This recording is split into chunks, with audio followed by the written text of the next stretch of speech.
I took the security position at the Millhaven Corporate Park in Columbus because I needed the money and I wasn't sleeping anyway. My girlfriend of 4 years had moved out in October. She took the dog. The apartment pressed in on me every night and I needed to be somewhere else, doing something, or I was going to sit on that couch and disappear into it. I was 26 and I felt 60. The posting said, overnight security associate. No experience required. Must be comfortable working alone. That last part, yeah, that was about all I had left. My supervisor Dale walked me through the layout on my first afternoon. 4 interconnected office buildings, identical mirrored glass, numbered in a way that made no logical sense. He pointed at everything like he was too tired to fully raise his arm. Rounds every 2 hours, he said. Stairwells, parking structure, server room in building 2. Log it, go back to the desk, that's it. I asked what I was looking for. He looked at me like I'd said something slightly philosophical. Anything that shouldn't be there. Then he left. I was alone. The first 2 weeks were fine. Empty offices at 2 in the morning. HVAC hum. Bad coffee. The sound of my own footsteps, huge in the silence. I was getting through it then. On a Tuesday in my 3rd week, I found the car. 3rd level of the parking structure. A gray Honda Accord, mid-2000s, backed into a corner spot near the stairwell exit. No permit sticker. No reason to be there at 1:40 in the morning. I logged it, called Dale. Voicemail. I told myself it was an employee who'd caught a ride home and forgotten it. That was a reasonable explanation, and I chose to believe it. The car was still there the next night, and the night after that. On the 6th night, I stood in front of it with my flashlight and looked inside. Fast food bag on the passenger seat. A jacket balled up on the floor like it had been taken off in a hurry, and a phone charger plugged into the center console. No phone attached to it. That charger bothered me in a way I couldn't name. You plug a charger in because you're about to use it. You don't leave it behind in a car you're abandoning. The jacket was balled up like someone had left fast, like they were coming back. I went back to the desk. For the first time in 3 weeks, I didn't touch my phone. I just watched the monitor bank at 3:48 a.m. Something moved on camera 4. Camera 4 covered the 2nd level, the level I'd just come from. The resolution was bad, the kind of bad that makes everything look like a half-remembered dream, but I saw it. A shape in the lower left corner, near the stairwell door, low, moving along the wall. Too slow for someone walking normally, too deliberate for a shadow. Then it was gone. I rewound it 3 times. I called the non-emergency police line.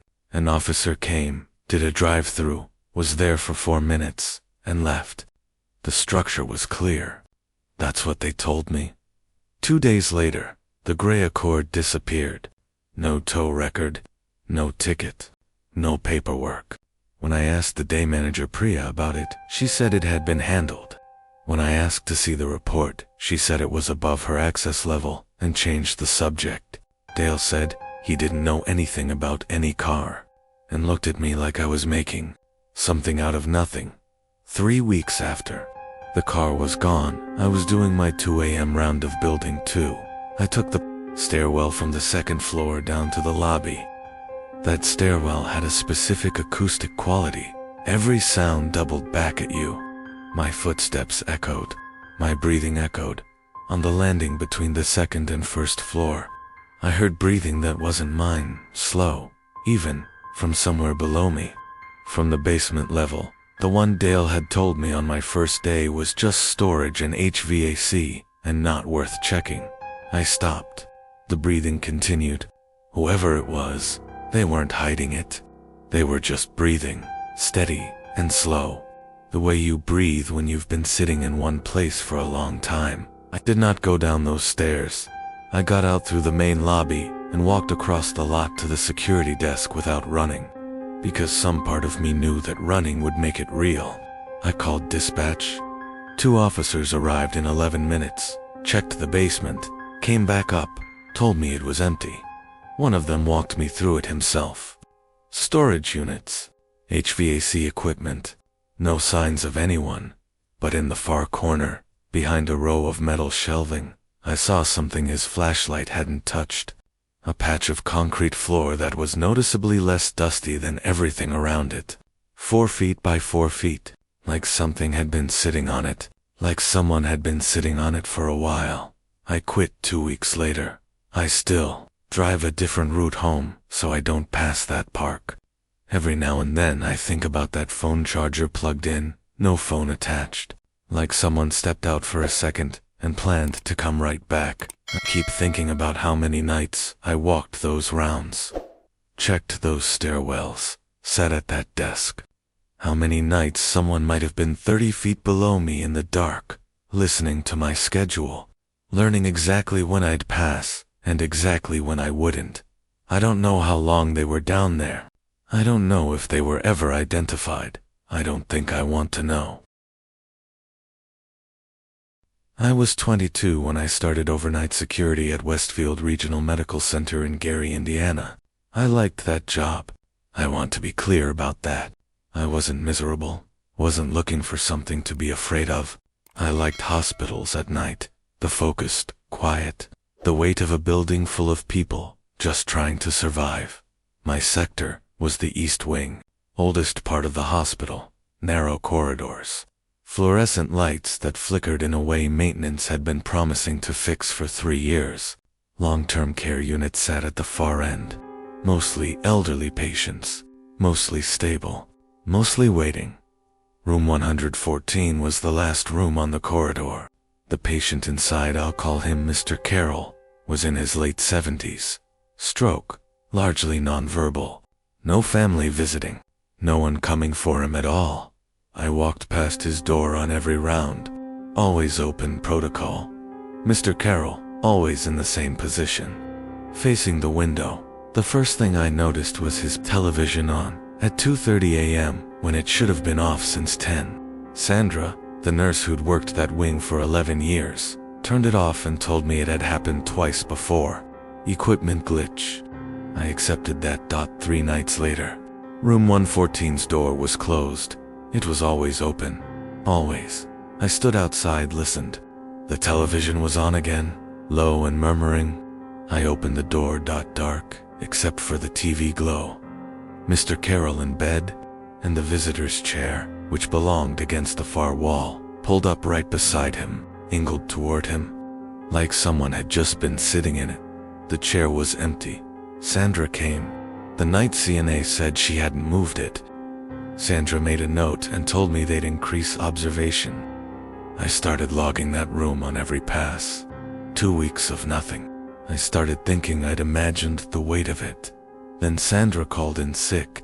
A substitute supervisor covered the unit, someone who didn't know the East Wing. I came down the corridor at 3 a.m. Room 114's door was open. I glanced in as I passed. Mr. Carroll was not facing the window. He was facing the door, facing me. He was awake, some version of awake, looking directly at me with an expression I have never been able to name. Not fear, not a call for help, something closer to recognition, like he was trying to tell me something with a part of himself that no longer worked for telling. I went in. His pulse was elevated. The visitor's chair was not by the window. I found it in the closet. Door slightly ajar. The chair pushed inside like someone had put it away in a hurry. They reviewed the hallway camera footage that night. At 2:17 a.m., between my rounds, the door to room 114 slowly and carefully closed. No one visible. At 2:51 a.m., it opened again. No one visible. Just the door, moving on its own. Every access log, every badged entry, every camera angle. Nothing unusual. No unauthorized entries. No explanation. Mr. Carroll was transferred to a different room within 48 hours. He passed away 6 weeks later. I stayed for more months. I walked that corridor every night and never saw anything like it again. But I never stopped checking the corner by the window. Never stopped making sure the closet was fully shut. Last week of my last month, Sandra said to me, not looking up from her charts, "The East Wing has its own weather."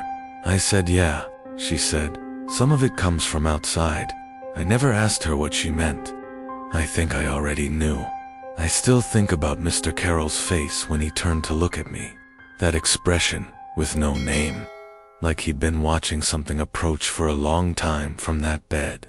Through that window in the company of whoever kept pulling the chair up close. I hope he wasn't alone. I'm still not sure if that's a comforting thought or not.